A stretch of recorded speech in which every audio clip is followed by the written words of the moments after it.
அனைவருக்கும் வணக்கம். எத்தனை பேர் இரவு நேரங்கள்ல பயணம் பண்ணியிருக்கீங்க? அதுலயும் இரவு நேர பயணம்லாம் ரொம்ப பிடிச்சவங்க நிறைய பேர் இருப்பீங்கன்னு எனக்கே நல்லா தெரியும். ஏன்னா எனக்கும் இரவு நேர பயணங்கள்லாம் ரொம்ப பிடிக்கும்.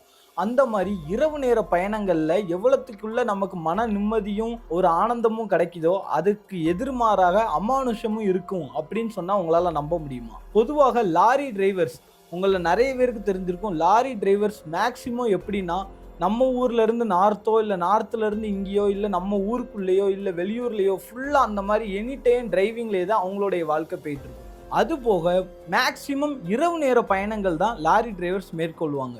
அப்படி இரவு நேரத்தில் ஒரு பயணத்துக்கு சென்ற லாரி டிரைவருக்கு நடந்த ஒரு கொடூரமான அமானுஷ சம்பவத்தை பற்றி தான் இந்த வீடியோவில் பார்க்க போகிறோம். இந்த உண்மையான அமானுஷ திகில் சம்பவத்தை நம்மள்ட்ட யாரு சொன்னாங்கன்னா நம்மளுடைய சப்ஸ்கிரைபர். அதாவது நீங்கள் நினைக்கலாம் அந்த லாரி டிரைவரோட சொந்தக்காரங்க யாராவது சொல்லியிருப்பாங்க, இல்லை அவங்களுக்கு தெரிஞ்சவங்க யாராவது சொல்லியிருப்பாங்க, இல்லை அவங்க யார்கிட்டையாவது பகிர்ந்து அதை நம்மள்ட்ட சொல்லியிருப்பாங்கன்னு நினைக்கலாம்.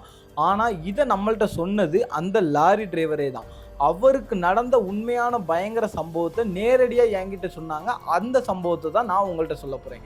இதே மாதிரி உங்களுக்கோ இல்லை உங்கள் குடும்பத்தில் உள்ளவங்க ஃப்ரெண்ட்ஸ் யாருக்காவது இந்த மாதிரி அமானுஷ திகில் சம்பவம் நடந்துருச்சுன்னா நம்ம சோசியல் மீடியா அக்கௌண்ட்ஸ்லாம் கீழே கொடுக்குறேன், வந்து என்கிட்ட சொன்னீங்கன்னா அதையும் நம்ம வீடியோவில் போடலாம். இந்த கதை எங்கே ஆரம்பிக்குது அப்படின்னு பார்த்தீங்கன்னா 2023 தான் ஆரம்பிக்குது. எங்கே அப்படின்னு பார்த்தீங்கன்னா சேலம் மாவட்டத்தில் உள்ள ஒரு சின்ன கிராமத்தில் தான் இந்த கதை அப்படிங்கிறது ஆரம்பிக்குது. இப்போ நம்ம பார்க்க போகிற லாரி டிரைவர் அவருடைய பேர் வந்து ராஜகோபால். நம்ம வந்து சின்னதாக ராஜ் அப்படின்னு கூப்பிட்டுக்கலாம். ராஜ் அவங்க பார்த்தீங்கன்னா அவருடைய வயசு இப்போ 45 வயசு. ஆனால் சுமார் 12 வருஷமா அவருடைய தொழில் அப்படின்னு பார்த்தீங்கன்னா லாரி டிரைவர் தான். இங்கேருந்து வெளியூருக்கு போகிறது, அசாம் போகிறது, கர்நாடகா அந்த மாதிரி எல்லா இடத்துக்கும் லோடி ஏற்றிட்டு போகிறது தான் இவருடைய வேலையாக இருந்துச்சு. 2023 ஒரு குறிப்பிட்ட மாசத்துல அவருக்கு ரொம்பவுமே லாஸ் ஆக ஆரம்பிச்சுட்டு அவருடைய லாரி தொழிலானது. அப்போதான் அவருக்கு ஒரு ஆர்டர் வந்துச்சு. அதாவது இப்போ நம்ம ஒரு இடத்துல இருந்து இன்னொரு இடத்துக்கு ஷிஃப்ட் ஆகிறோம்னா நம்மளுடைய வீட்டு பொருட்களோ இல்லை ஆஃபீஸ் பொருட்களோ மொத்தமாக கொண்டு போய் லாரியில் இன்னொரு இடத்துல வைக்கிற மாதிரி நம்ம பண்ணுவோம். அதே மாதிரி தான் சேலம் மாவட்டத்தில் ஒரு கிராமத்தில் உள்ள ஒரு குடும்பம். அந்த குடும்பம் என்னன்னா அப்படியே மதுரைக்கு ஷிஃப்ட் ஆகிற மாதிரி பிளான் பண்ணியிருக்காங்க. ஸோ என்ன பண்ணுறாங்க, அவங்க வீட்டில் உள்ள எல்லா திங்ஸையும் லாரியில் ஏற்றி அனுப்பிவிடுறாங்க. இப்படி தான் நடக்குது. ஸோ இவர் என்ன பண்ணுறாரு, அவருடைய வாகனத்தை கொண்டு போய் அந்த வீட்டில் உள்ள பொருட்கள்லாம் ஏற்றிட்டு போயிடலாம் அப்படிங்கிற மாதிரி பண்ணுறாரு. ஸோ இப்போ தான் அந்த குடும்பத்தில் உள்ளவங்க என்ன சொல்கிறாங்க, சார் நாங்கள் காரில் முன்னாடி போயிடுறோம், காலையிலே கிளம்பி போயிடுறோம், நீங்கள் என்ன பண்ணுங்கள், பொருள் எல்லாத்தையும் ஏற்றிட்டு வந்துடுங்க, ஏற்றக்கூடிய ஆட்களையும் நீங்களே கூப்பிட்டுக்கோங்க, நீங்கள் எல்லா பொருளையும் பார்த்து பத்திரமா ஏற்றிட்டு நீங்கள் மறுநாள் காலைல நான் சொல்கிற லொக்கேஷனில் மதுரைக்கு வந்துருங்க அப்படிங்கிற மாதிரி சொல்லிட்டாரு. ஸோ ராஜகோபால் என்ன பண்ணுறாரு, லாரியை கொண்டு போயிட்டு ஒரு 4-5 பசங்களையும் கூட கூப்பிட்டு போகிறாரு. எதுக்கு, அந்த பொருட்களை ஏற்றுறதுக்காக. அப்புறம் என்ன பண்ணுறாரு, சேலம் மாவட்டத்தில் உள்ள அந்த சின்ன கிராமத்தில் உள்ள அவங்களுடைய வீட்டிலேருந்து அவ்வளோ பொருட்களையும் லாரியில் ஏற்றுறாங்க. பொருட்கள்னா கொஞ்சம் நஞ்ச பொருட்கள் கிடையாது, ஒரு பெரிய லாரி. அதாவது சின்ன டிம்போ 404 அந்த மாதிரி கிடையாது, ஒரு பெரிய லாரி நிறைய பொருள். அதாவது ஃபர்னிச்சராக இருக்கட்டும், டிவியாக இருக்கட்டும், ஏசியாக இருக்கட்டும், ஃப்ரிட்ஜாக இருக்கட்டும், எல்லா பொருளையுமே ஏற்றுறாங்க. வீட்டில் உள்ள சின்ன பாத்திரம் முதற்கொண்டு. ஏன்னா டோட்டலாகவே அந்த ஃபேமிலியானது மதுரைக்கு ஷிஃப்ட் ஆக போகுது. ஸோ எல்லா பொருளையும் ஏற்றுறாங்க. அப்படி எல்லா பொருளையும் ஏற்றும் போது என்ன நடக்குது அப்படின்னு பார்த்தீங்கன்னா, ஒரு பொருள் இருக்குது, அந்த பொருளில் ஹேண்டில் வித் கேர் அப்படிங்கிற மாதிரி போட்டிருக்கு. ஆனால் அந்த பொருள் எங்கே இருக்குன்னா அந்த பழைய வீட்டோட பூஜை ரூமில் இருக்குது.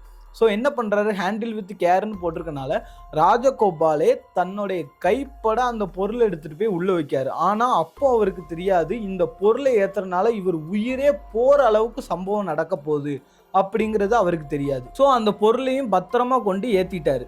இப்போ என்ன ஆகுது அப்படின்னா கிளம்ப போகிறாரு எங்கே, மதுரைக்கு. எப்போவுமே லாரியாக இருக்கட்டும், பஸ்ஸாக இருக்கட்டும், டூரிஸ்ட் பஸ்ஸு, நார்மல் பஸ்ஸு, எல்லா பஸ்ஸு என்னவா வேணா இருக்கட்டும், என்றைக்குமே டிரைவர் கூட கிளீனராக ஒருத்தர் இருப்பார். அதே மாதிரி தான் ராஜகோபால் வண்டிக்குமே கிளீனராக ஒருத்தர் இருக்காரு. அந்த கிளீனரும் அந்த டயத்துக்கு வராரு. இதில் என்னன்னா அந்த ஏற்றும் போது அந்த கிளீனர் கிடையாது. ஸோ ராஜகோபால் என்ன பண்ணுறாரு, சேலத்துக்கு அவுட்டருக்கு போய் தான் அந்த கிளீனரை ஏற்றுறாரு. இப்போ என்ன ஆகுதுன்னா இந்த கிளீனர் அப்படிங்கிறவர் எப்படின்னா சும்மா இந்த வண்டியை மாற்றி ஓட்டுறது அந்த மாதிரிலாம் கிடையாது. ஏன்னா ராஜகோபால் 12 வருஷம் எக்ஸ்பீரியன்ஸ் இருக்கனால அவரே எல்லா இடத்துக்கும் போயிட்டு வந்துடுவார். அவர் நார்த்லேருந்து சவுத்துலேருந்து எல்லா பக்கமே லாரியில் போயிட்டு வந்தவர். ஆல் இண்டியா பெர்மிட் வச்சிருக்க டிரைவர் அவர். ஸோ இந்த கிளீனர் வந்து என்னன்னா சும்மா பேச்சு துணைக்கும் சும்மா இவர் கூட போயிட்டு வர்றதுக்கு மட்டும்தான் இந்த கிளீனர் வந்து வந்திருக்காரு. ஸோ இவர் அவுட்டர்ல இருந்து ஏத்திட்டாரா, சேலம் அவுட்டர்ல இருந்து ஏத்துனதுக்கு அப்புறம் இவர் கொஞ்ச நேரம் 2 பேரும் பேசிக்கிட்டே வந்திருக்காங்க. பேசிக்கிட்டே வந்தவாட்டி என்ன ஆகுது, இவர் லேசா கண் அசர்றாரு. கண் அசரும்போது என்ன ஆகுது, மேக்ஸிமம் எல்லா டிரைவர்ஸ்க்குமே எப்படின்னா பக்கத்துல உள்ளவங்க தூங்குனா தனக்கும் தூக்கம் வரும். அது எல்லாத்துக்குமே சரி, எவ்வளவு எக்ஸ்பீரியன்ஸா இருந்தாலும் சரி, எல்லாத்துக்குமே என்ன ஆகும், சின்னதா தூக்கம் வரும். முன்னாடி ஓட்டும் போது இந்த கிளீனர் அடிக்கடி தூங்கியிருக்காரு. ஆனாலுமே இவர் வந்து வண்டி ஓட்டுறதுனால அவர் தூங்குறது கூட பெருசா எடுத்துக்கல. இப்படி கொஞ்சம் தூரம் போயிட்டு இருக்கும்போது இவர் தூங்குறத பார்த்து இவருக்குமே கொஞ்சம் தூக்கம் வருது. தூக்கம் வரும்போது என்ன ஆகுதுன்னா, இந்த ஹைவே போயிட்டு இருக்குமா, இந்த right side lane, left side lane, ஒரு 2 லேன் உண்டு. இந்த ரைட் சைடு லேன்ல அப்படியே போயிட்டு இருக்கும்போது இவர் தூங்குறத பார்த்து இவருக்கும் லேசா கண்ணு சொக்குறதுல ஒத்த டயர் மட்டும் அந்த சைடுல இந்த மரமா வளர்த்து வச்சிருப்பாங்க பாருங்க ஹைவேல, அந்த ஒத்த டயர் மட்டும் ஏறி வண்டி லேசா ஸ்லிப் ஆகுது. ஸ்லிப் ஆனோட்டு என்ன ஆகுது, பின்னாடி உள்ள பொருள்லாம் டம்ம டம்ம டம்மால்னு எல்லா பக்கமும் அடிக்க ஆரம்பிச்சிட்டு. அதாவது லாரிங்கிறது எப்படின்னா, நீங்க நினைக்கிற மாதிரி ஒரு ஓப்பன் டைப் லாரி கிடையாது, கண்டெய்னர் டைப் லாரி. அதாவது ஃபுல்லா மூடிதான் இருக்கும். ஸோ பொருட்களானது டமால் டுமில்னு எல்லா பக்கமும் செதறுது. டக்குன்னு என்ன ஆனாரு, கிளீனர் வந்து எந்திரிச்சிட்டாரு. அண்ணா என்னாச்சுன்னு டே கண்ணு சொக்கிட்டுதா அப்படின்னு சொல்லிட்டு டக்குன்னு வண்டியை வந்து ஒதுக்கிட்டாங்க. இது வந்து ஒரு பெரிய லெவல்ல விபத்துக்கு ஆகல. ஆனா அந்த பொருட்கள்லாம் அங்கே இங்கேயும் செதறிட்டு. ஸோ என்ன பண்றாரு, வண்டியை நிப்பாட்டினோட்டி இந்த மாதிரி கிளீனர், இந்த மாதிரி பின்னாடி வந்து பொருள் வந்து இதான மாதிரி இருக்கு, நீ என்ன ஏதுன்னு போய் பாட்டுவான்னு சொல்லிட்டு இவர் போறாரு. இவரும் ஒரு டார்ச் லைட் வச்சிருப்பாங்க, அந்த டார்ச் லைட் எடுத்துட்டு போறாரு. போய் பார்க்குறாரு, மேக்ஸிமம் எல்லா பொருளுமே இந்த சோஃபா அந்த மாதிரி பொருள்லாம் கீழே இருந்துச்சு. உடனே ராஜகோபாலனே இந்த மாதிரி ஆயிடுச்சுனே அப்படின்னு சொன்னாட்டி அவர் கீழே இறங்கி வந்து லேசாக அந்த பொருட்களை மட்டும் அங்கிட்டும் இங்கிட்டும் ஆட்டி வச்சு ஸ்ட்ரெயிட் பண்ணிட்டு கிளம்பிட்டாங்க. கிளம்பிட்டு என்ன ஆகுது, அதே ஹைவேல வண்டியானது அப்படியே வேகமாக போயிட்டு இருக்கும்போது என்ன ஆகுது, அண்ணே நான் வேணா தூங்காமல் இருக்கோம்னே, உங்களுக்கு நான் தூங்குறேன்னா இதாயிரும்ல அப்படிங்கிற மாதிரி சொன்னாட்டி இவர் என்ன சொல்கிறாரு, அதெல்லாம் ஒன்றும் இல்லை தம்பி, நீ தூங்கு, நான் பிரச்சனை இல்லை, நான் மேனேஜ் பண்ணிக்கிறேன் அப்படின்னு சொன்னாட்டி இவருக்கும் வந்து என்ன ஆகுது, இவரும் தூங்க ஆரம்பிக்கிறார். தூங்கும்போது என்ன ஆகுதுன்னா, இப்போதான் இந்த கதையில உள்ள அமானுஷ்யமே ஆரம்பிக்குது. இந்த ராஜகோபாலுக்கு வந்து ஒரு அமானுஷ்யமான சத்தம் கேட்குது. அந்த சத்தம் எப்படி இருக்குன்னா, என்னை எங்கடா கூட்டு போறீங்க, தயவு செஞ்சு என்னை இறக்கி விட்டுரு, என்னை எங்கடா கூட்டு போறீங்க, உங்களை கொல்லாம விட மாட்டேன், என்னை எங்க கூட்டு போறீங்க அப்படிங்கிற மாதிரி ஒரு அமானுஷ்யமான ஒரு சத்தமானது ராஜகோபாலுக்கு கேட்குது. அப்போ ராஜகோபால் என்ன நினைக்கிறாரு, இந்த கிளீனர் தான் நம்ம கிட்ட விளையாடுறான், ஏதோ ஒரு விளையாட்டு வேலை இவன் பார்க்குறான் அப்படிங்கிற மாதிரி நினச்சிட்டு அவர் வந்து அசால்ட்டாக விட்டுட்டாரு. போக போக சத்தமானது அதிகமாகுது, ரொம்ப பயங்கரமா, என்னை எங்க கூட்டு போறீங்க, தயவு செஞ்சு விட்டுருங்க, இல்லை உங்களை கொன்றுவேன் ரொம்ப பயங்கரமான ஒரு சவுண்டு கேட்குது. ஸோ உடனே என்ன பண்ணிட்டாரு, இந்த கிளீனரை பிடிச்சி, டேய் நீ தானே இந்த வேலையெல்லாம் பார்த்துட்டு இருக்காது, எதுக்கு இப்போ தேவையில்லாத வேலை பார்த்துட்டு இருக்கேன்னு சொல்லி சும்மா காமெடியாக அவனை வந்து இது பண்ணுறாரு. அப்போ வந்து, அண்ணே இல்லைண்ணே, நான் எதுவுமே பண்ணலண்ணே, நான் பாட்டுக்கு தூங்கிட்டு தானே இருந்தேன், எனக்கு எதுவுமே தெரியாது அப்படிங்கிற மாதிரி சொல்லிட்டாரு. அப்போ ராஜகோபால் என்ன நினைக்கிறாரு, சரி இவன் வந்து ஜஸ்ட்டு தூக்கத்தில் உளறி இருக்கான் அப்படிங்கிற மாதிரி நினச்சிட்டாரு. ஸோ திரும்பியும் வண்டியானது போயிட்டு இருக்கு. ஒரு டோல்கேட்டு கிட்ட டீ குடிக்க 2 பேரும் நிப்பாட்டும் போது டீ குடிச்சிட்டு இருக்காங்க. அப்போவுமே ராஜகோபாலுக்கு வந்து ஏதோ அமானுஷமாக அவரை சுற்றி நடக்கிற மாதிரியே இருக்குது. என்னன்னா, அவர் லாரி கிட்ட வந்து ஏதோ ஒரு கருப்பான உருவம் அங்கிட்டும் இங்கிட்டும் போகிற மாதிரி தெரியுது. ஆனால் இரவு நேரங்களில் அவருக்கு ஓட்டி பழக்கம் இருக்கனால நமக்கு ஏதோ ஒரு இல்யூஷனால தான் இப்படி நடக்குது அப்படிங்கிற மாதிரி ராஜகோபால் இதை வந்து பெருசாகவே எடுத்துக்கல. ஸோ டீயை 2 பேரும் குடிச்சிட்டு சிகரெட் அடிக்கிற பழக்கம் உண்டு. சிகரெட்டையும் ஆளுக்கு ஒரு சிகரெட்டு போட்டு நேராக வண்டி எடுக்கிறாங்க. வண்டி எடுத்து டோல்கேட் தாண்டி போயிட்டு இருக்கு. ஏன்னா டிஸ்டன்ஸுங்கிறது கூட, சேலம் டு மதுரைங்கிற டிஸ்டன்ஸ் வந்து கூட, லாரி வந்து மெல்ல தான் போகும். ஸோ அப்படி பொறுமையாக போகிறனால அப்பப்போ டீ குடிச்சிட்டு அந்த மாதிரி தான் போவாங்க மேக்ஸிமம் லாரி டிரைவர்ஸ். ஸோ அந்த மாதிரி போக ஆரம்பிச்சிட்டாங்க. இப்படியே போயிட்டு இருக்கும்போது என்ன ஆகுது, கொஞ்ச நேரம் அமைதியாக இருக்குது. திரும்பியும் அந்த சத்தமானது கேட்க ஆரம்பிக்குது. ஆனாலும் இந்த வாட்டி என்ன ஆகுது, கிளீனர் வந்து தூங்கிட்டு தான் இருக்காரு. அப்போ ராஜகோபால் வந்து, என்னடா இந்த மாதிரி மர்மமாக ஏதோ சவுண்டு கேட்குது, என்ன எங்கடா கூட்டு போறீங்க, விட்டுருங்க அப்படிங்கிற மாதிரிலாம் சத்தம் கேட்குது. ஈவன் தூக்கத்தில் புலம்புனதே கிடையாது. ஏன்னா இந்த கிளீனர் வந்து ராஜகோபால் கூட 4 வருஷம் இருக்கான். இந்த 4 வருஷம் டிராவலில் வந்து இவன் இந்த மாதிரி புலம்புனதெல்லாம் கிடையாது. என்ன புதுசாக இவன் புலம்புறான் அப்படிங்கிற மாதிரி பார்த்தா இவர் வந்து புலம்பவே இல்லை. எங்கேயோ இருந்து சத்தம் வந்து கேட்க ஆரம்பிச்சிட்டு. ஸோ இதை பார்த்தோட்டி ராஜகோபாலுக்கு வந்து ஒரு பயமானது ஏற்படுது.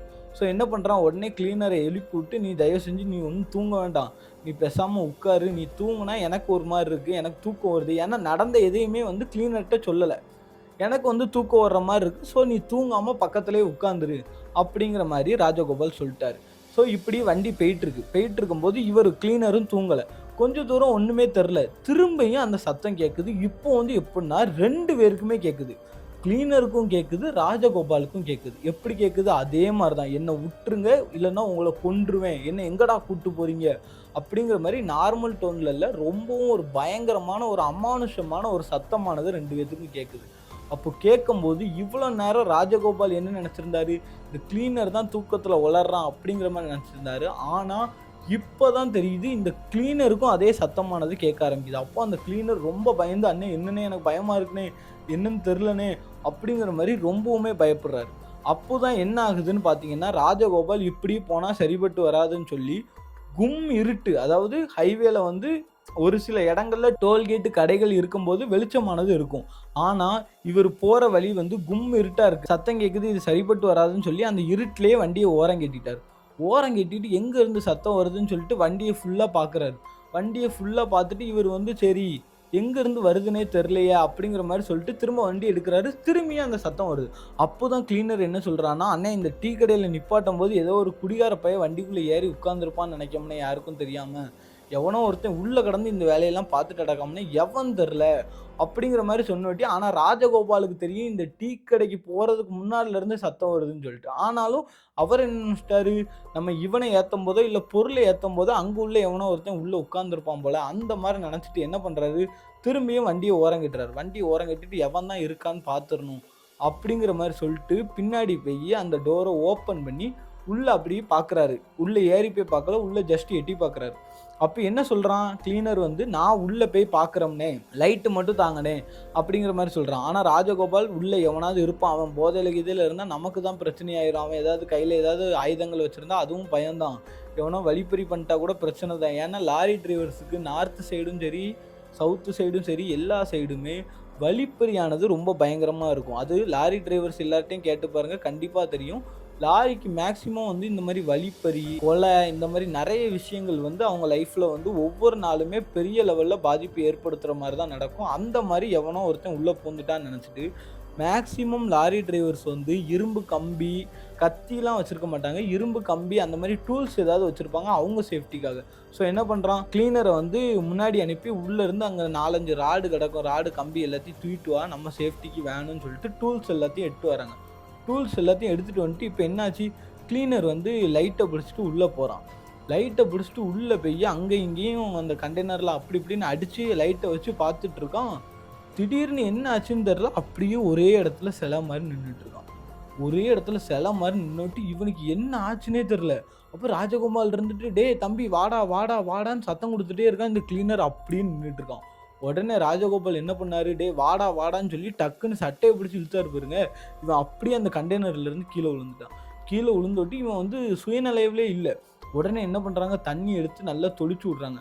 தண்ணி எடுத்து தொளிச்சு விட்டு அவன எழுப்பாட்டி, "என்னாச்சு, என்ன ஆச்சுன்னு?" கேட்கும்போது, "அண்ணே ஒண்ணும் இல்லண்ணே, உள்ள ஒண்ணும் இல்லண்ணே" அப்படிங்கிற மாரி சொல்லிட்டு இவன் வந்து வண்டிய எடுத்துடுறான். வண்டிய எடுத்தோட்டி என்ன ஆகுது, ராஜகோபால் வண்டிய ஓட்ட ஆரம்பிக்கிறாரு. இவன் இருக்கான். சரி உள்ள தான் யாருமே இல்லல்லான்னு சொல்லிட்டு கொஞ்சம் தூரம் போயிட்டு இருக்காங்க. கொஞ்சம் தூரம் போயிட்டு இருக்கும்போது, இந்த கிளீனர் வந்து ஒரு அமானுஷமான சத்தம் குடுக்க ஆரம்பிக்கிறான். அதாவது சொல்லி ஒரு மாரி பயங்கரமான சவுண்ட் எல்லாம் குடுக்க ஆரம்பிக்கிறான். ராஜகோபாலுக்கு, "டேய் என்னடா ஆச்சு உனக்கு? டேய் என்னடா ஆச்சு?" அப்படிங்கிற மாரி கேட்கிறாரு. இவன் நடவடிக்கையில வந்து ரொம்பவுமே ஒரு சேஞ்சஸ் ஏற்படுது. அது ராஜகோபாலுக்கே தெரியுது. என்னடா இவனுக்கு ஆச்சு அப்படின்னு சொல்லிட்டு இருக்கும்போது என்ன ஆகுது, லாரி டிரைவர் எப்பவுமே லாரி டிரைவரும் சரி, கிளீனர் சரி எல்லாருமே லாரி டிரைவர் மேக்ஸிமம் இந்த பனியன் போட்டு தான் ஓட்டுவாங்க. பனியன்ஸ் உள்ள போடுவோம் பாருங்க. அந்த மாரி பனியன் தான் போட்டு யூஸ் பண்ணுவாங்க. கழுத்துல துண்டு போட்டிருப்பாங்க. இவன் என்ன பண்றான் கிளீனரு பின்னாடி ஓடி வந்து அந்த 2 துண்டையும் புடிச்சு கழுத்த நெரிக்க ஆரம்பிக்கிறான். பாருங்க வண்டி போய்க்கிட்டு இருக்கு. வண்டி போய்க்கிட்டு இருக்கும்போது பின்னாடி இருந்து ஒருத்தன் கழுத்த புடிச்சு நெரிக்கிறான். யாரு? கிளீனர். சொல்றான், "என்னை இறக்கி விடு. என்ன எங்க கூட்டு போறன்னு" சொல்லி அந்த கிளீனர் ரொம்பவுமே பயங்கரமா அந்த கழுத்த புடிச்சு நெருக்குறான். இவரால லாரிய கூட கண்ட்ரோல் பண்ண முடியல. அப்ப எந்த லெவலுக்கு இந்த இடமானது இருக்கும் அப்படின்னு யோசிச்சு பாருங்க. இந்த நிலைமையில ராஜகோபாலோட நிலைமை எப்படி இருக்கும்னு யோசிச்சு பாருங்க. கழுத்து நெரிக்கிறான். இவர் அப்படி இப்படின்னு வண்டியை திருப்பி கொஞ்சம் விட்டிருந்தா ஆக்சிடென்ட் ஆயிருக்கும். அந்த மாதிரி ஸ்டேஜ்ல வண்டியை ஒரு வழியா கண்ட்ரோல் பண்ணி லெஃப்ட்ல நிப்பாட்டி இவனை பிடிச்சி மண்டையை கீழே போட்டு அடிச்சு இவனை மயக்கம் அடைகிற மாதிரி அடிச்சு விட்டாரு. அடிச்சு விட்டோட்டி தான் ராஜகோபாலுக்கு இவன் இப்படிலாம் நடந்துக்க மாட்டானே, என்னாச்சு இவனுக்கு அப்படிங்கிற மாதிரி யோசிச்சுட்டு தண்ணியை குடிச்சிட்டு அவர் கொஞ்ச நேரம் மூச்சு வாங்குறாரு. ஏன்னா கழுத்து அந்த லெவலுக்கு நெரிச்சிட்டான். அவர் மூச்சு வாங்குறாரு. மூச்சு வாங்கினதுக்கப்புறம் கொஞ்ச நேரத்துக்கு அப்புறம் கிளீனர் திரும்ப எந்திரிச்சிட்டு, "அண்ணே எனக்கு என்னண்ணே ஆச்சு? ஏம்ண்ணே வண்டி நிப்பாட்டி இருக்கீங்க? நான் தூங்கிட்டு தானே இருந்தேன். என்னாச்சு? என்னைய எழுப்ப வேண்டியதானே வண்டி நிப்பாட்டினான்னு" சொல்லி ரொம்ப சாதாரணமா பேசுறான். அப்புறம் என்னன்னே தெரியலண்ணே, இந்த இடத்துல ரொம்ப வலிக்குதுண்ணே, ஒரு மாரி வீக்கமாவும் இருக்குண்ணே அப்படின்னு சொன்னோட்டி, ராஜகோபாலுக்கு புரிஞ்சுட்டு இது ஏதோ ஒரு அமானுஷ்யமான சம்பவம் நடந்துட்டு இருக்கு நமக்கு அப்படின்னு தெரிஞ்சோட்டி, கிளீனர் கிட்ட சொன்னா அவன் ரொம்ப பயந்துருவான்னு சொல்லிட்டு, "இல்லடா இந்த மாரி வண்டி போயிட்டு இருந்துச்சு. டக்குன்னு முன்னாடி ஒரு வண்டிக்காரன் பிரேக் அடிச்சிட்டா, நான் டக்குன்னு பிரேக் அடிக்க வேண்டியதாயிட்டு, நீ முன்னாடி போய் இடிச்சுக்கிட்ட. அதனால நான் வண்டிய ஓரம் கட்டினேன். மத்தபடி ஒண்ணும் இல்ல" அப்படின்னு சொன்னோட்டி, கிளீனரும் "அப்படியாண்ணே, சார் நல்ல வேளை நான் தூங்கியிருக்க கூடாது என்ன" அப்படிங்கிற மாரி சொல்லிட்டான். அதுலருந்து நம்ம ராஜகோபாலுக்கு ரொம்பவுமே ஒரு பயமானது ஏற்படுது. ஏன்னா, நடு bypass Salem to Madurai highway. இதுல வந்து கூப்பிட கூட ஆள் கிடையாது. இவர கொன்னு போட்டா கூட ஆள் கிடையாது. மறுநாள் காலைல தான் தெரியும். ஸோ இப்படி வந்து ஒரு பிரச்சனையில மாட்டிக்கிட்டோமே, இது என்ன பிரச்சனை? இது எதுக்குனால நம்மளுக்கு ஏற்படுதுன்னு சொல்லி ராஜகோபாலுக்கு ஒண்ணுமே புரியல. இப்படியே போயிட்டு இருக்கும்போது தான் என்ன ஆகுதுன்னா, வண்டிய திரும்பி எடுக்குறாங்க. வண்டி எடுக்கும்போது கிளீனர் வந்து தூங்கல. அப்போ ராஜகோபாலுக்கு உறுத்திக்கிட்டே இருக்கு. உள்ள என்ன இருக்கும்? என்ன இருக்கும்ன்னு சொல்லிட்டு. அப்ப என்ன தெரியுமா பண்றாரு? ராஜகோபால் உடனே வண்டிய லெஃப்ட் விடுறாரு. லெஃப்ட்ல விட்டுட்டு வண்டிய விட்டு இறங்கி அவரே டார்ச் எடுத்துட்டு உள்ள போறாரு. உள்ள போனோட்டி தான் ஒரு பொணமானது அழுகி போய் ஒரு 3, 4 நாள் இருந்தா எப்படி ஒரு வாடை அடிக்கும், அந்த மாதிரி ரொம்பவுமே கொடூரமான ஒரு வாடை அவர் வண்டிக்குள்ள இருந்து வருது. என்னடா இப்படி வாடை அடிக்குது, இவ்வளோ கொடூரமா வாடை அடிக்குதுன்னு சொல்லிட்டு அவருக்கு என்ன பண்ணனே தெரியாம அப்படியே மூக்க பொத்திட்டு உள்ள போறாரு. கிளீனர் வந்து முன்னாடி தான் இருக்கான். ஏன்னா கிளீனர் வந்து வர வேண்டான்ட்டாரு. ஏன்னா கிளீனரோட நடவடிக்கை சரியில்லை, அவனுக்கு ஏதோ அமானுஷ்யமான ஒரு தாக்குதல் ஏற்பட்டிருக்குன்னு சொல்லி ராஜகோபாலுக்கு தெரிஞ்சுட்டு, ஸோ என்ன பண்றாரு, இவர் மட்டும் உள்ள போய் பார்க்குறாரு. ரொம்பவுமே கொடூரமா ஸ்மெல் வருது. அப்படியே டார்ச் அடிச்சு கிட்ட போய் பார்த்தா, ஹேண்டில் வித் கேர் அப்படின்னு சொல்லி பூஜை ரூம்ல இருந்து ஒரு பெட்டி எடுத்துட்டு வந்தாரு பாருங்க. அந்த பெட்டியானது உடைஞ்சு அந்த பெட்டியில இருந்து தான் ஒரு துர்நாற்றமான வாடைங்கிறது வருது. ஸோ இந்த பெட்டியை வந்து ஹேண்டில் வித் கேர்னு வேற போட்டிருக்காங்களா. இது எங்க நடந்துச்சுன்னு பார்த்தீங்கன்னா, மொத ஒரு இடத்துல வண்டியானது இதாயிருக்கும் தெரியுமா? அதாவது இவன் பக்கத்துல உள்ளவன் தூங்கிட்டு இருக்கும்போதே ராஜகோபால் கொண்டு ஒரு இடத்துல லேசா விட்டுருப்பாரு பாருங்க. அந்த இடத்துல பொருட்கள் ஆடும்போது இந்த முக்கியமான பெட்டி உடைஞ்சி அதுல இருந்து ஒரு துர்நாற்றமான வாடைங்கிறது வர ஆரம்பிக்குது. ஸோ என்ன பண்றாரு, இந்த பொருள்ல தான் ஏதோ ஒரு அமானுஷ்யம் இருக்கு, நம்ம இப்படி வந்து மாட்டிக்கிட்டோமே, இப்போ என்ன பண்ணன்னு தெரியாம ராஜகோபால் ஒரே ஸ்ட்ரெச்சா வண்டியை எடுத்து எங்கேயுமே நிப்பாட்டாம சரியான வேகத்துல கொண்டு சேலத்துல வந்து சேர்க்கிறாரு. சேலத்துல வந்து சேர்த்த உடனே காலையில விடிஞ்சோட்டி அவரோட வீட்டுக்கு போறாரு. வீட்டுக்கு போய், "யோ என்னையா ஆள் நீ? என்னையா எதுலயா எங்களை மாட்டி விட நினைச்ச? என்னையா அவங்க வீட்டில் வச்சு பண்ணிட்டு இருக்க?" அப்படி இப்படின்னு சொல்லி ரொம்ப பயங்கரமா அவரை பிடிச்சி திட்டுறாரு. அப்படி திட்டும்போது தான் அந்த வீடு காலி பண்ணிட்டு வந்தார் பாருங்க. அவர் சொல்றாரு, "அதை தான் ஹேண்டில் வித் கேர்ன்னு போட்டிருக்கோம்ல, அதை எதுக்கு இப்படி பண்ணீங்க? அதை எதுக்கு தள்ளி விட்டீங்க, உடைச்சிங்க?" அப்படின்னு சொன்னபட்டி, இந்த மாதிரி வண்டி இதாயிட்டு அதில் உடஞ்சிட்டு, "அது என்னையா பொருள்? நைட்டு எனக்கு எவ்வளோ விஷயம் நடந்துச்சு தெரியுமா?" அப்படின்னு கேட்டோட்டி இவர் வந்து கேட்டிருக்காரு. அப்படி என்ன நடந்துச்சுன்னு நோட்டி, நடந்த எல்லாத்தையும் ஒன் பை ஒன், அதாவது இவன் கழுத்தை நெரிச்சதுலேருந்து அந்த சத்தம் கேட்கறதுலேருந்து எல்லாத்தையுமே சொல்றாரு. அப்போதான் அந்த மனுஷன் சொல்றாரு, "ஐயா நான் ஒன்று சொல்லுவேன், நீங்கள் பயப்படக்கூடாது. நான் ஒரு கோடாங்கி. அதாவது இந்த பில்லி சூனியம்லாம் ஏவி விடுவேன் பாருங்க, அந்த மாதிரி கோடாங்கி கிடையாது. இந்த பில்லி சூனியம்லாம் யாராவது வச்சிருந்தாலோ அது மேலே எனக்கு வந்து பில்லி சூனியம் வச்சிருக்க மாதிரி தெரியுது" அப்படிங்கிற மாதிரி சொல்லும்போது என்கிட்ட வந்து உதவி கேட்பாங்க. நான் என்னுடைய பூஜைகள்லாம் போட்டு அந்த பில்லி சூனியத்தை எடுத்து விடுவேன். அப்படி அந்த வண்டிக்குள்ள இருந்தது ஒரு பில்லி சூனியத்துக்கு யூஸ் பண்ற ஒரு ஆத்மா தான். அந்த ஆத்மாவை நான் அப்பதான் கட்டு போட்டு வச்சிருந்தேன். அந்த ஆத்மாவை தான் நீங்க வந்து இது பண்ணியிருக்கீங்க. அது வந்து ரொம்ப கொடூரமான ஆத்மா. அது ஒரு தடவை வெளியே வந்துட்டுனா அந்த குடும்பத்தையே அழிக்காம விடாது. நீங்கெல்லாம் எப்படி இவ்வளவு தூரம் உயிரோட வந்தீங்கன்னே எனக்கு அவ்வளோ ஆச்சரியமா இருக்கு அப்படிங்கிற மாதிரி சொன்னோட்டி, அப்போதான் ராஜகோபாலுக்கே புரியுது இவ்வளோ பெரிய பிரச்சனை நமக்கு வந்திருக்குன்னு சொல்லி. அந்த கோடாங்கியை போட்டு சரா மாதிரியே திட்டுறாரு. "இதெல்லாம் முன்னாடியே சொல்ல மாட்டியாயா? என்னையா நீ போலீஸ்ல கம்ப்ளைண்ட் கொடுக்க போறேன்" அப்படி இப்படின்னு சொன்னோட்டி, இந்த கோடாங்கி சொல்றாரு, "தம்பி இதை இப்படியே விட்டுரு. நீ மட்டும் அதை உடைக்காம இருந்திருந்தா உனக்கு பிரச்சனையே இல்லை. இப்போ கூட சொல்றேன், அந்த ஆத்மாங்கிறது ரொம்ப பயங்கரமானது. அது யாரையும் அவ்வளோ சீக்கிரம் கொல்லாம விடாது. உன்னை விட்டு வச்சதே பெருசுதான். ஸோ நீ என்ன பண்ற, இதோட இப்படியே விட்டுரு" அப்படிங்கிற மாதிரி சொல்றாரு.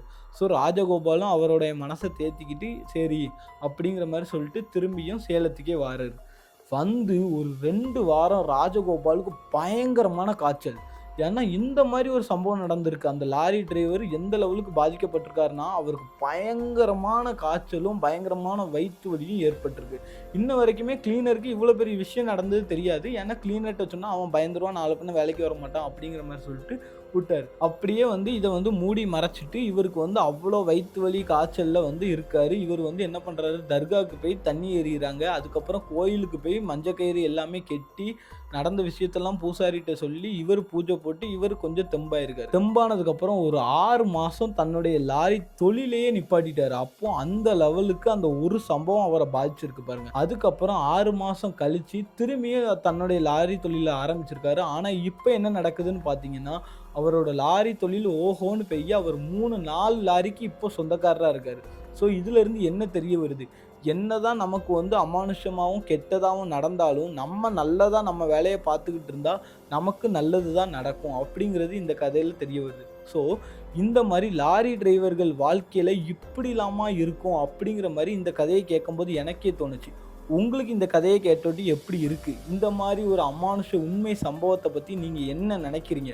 அந்த ராஜகோபாலும், அந்த கிளீனரும் இருக்கிற இடத்துல நீங்க இருந்திருந்தா உங்களுடைய நிலைமை எப்படி இருக்கும்? அப்படிங்கிறத யோசிச்சு கமெண்ட் பாக்ஸ்ல சொல்லுங்க.